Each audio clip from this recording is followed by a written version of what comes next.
আজকে এই মুহূর্তে এখানে দাঁড়িয়ে আমি এ স্পষ্ট করতে চাই কি আমাদের ঠিক কোন রবীন্দ্রনাথকে দরকার। মানে? তোরা কেউ সময়টাকে বোঝার চেষ্টা করছিস না দিদি।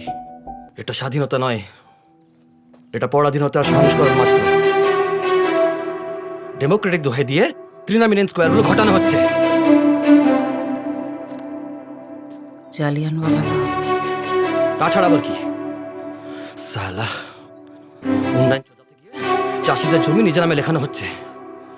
লোকানো অস্ত্র খোঁজার বানে দেশের পর দেশ পড়ানো হচ্ছে। নতুন নতুন নিয়ম পাস হচ্ছে চকচকে নামে। কি ব্যাপার, কিছু হয়েছে নাকি? না না, ঠিক আছে সব ঠিক আছে, তোমরা গল্প করো, আমি আসি। হ্যাঁ, হুম, আমি যখনই তোমার কাছে আসতে চাই তুমি এভাবে আমার থেকে দূরে চলে যাও কেন? সময়ের সাথে সাথে সব ঠিক হয়ে যাবে চাঁদ। আরে আজকে এতদিন পর দেখা হয়েছে, ছাড়ো না এসব কথা, একটু নিজেদেরকে সময় দিই।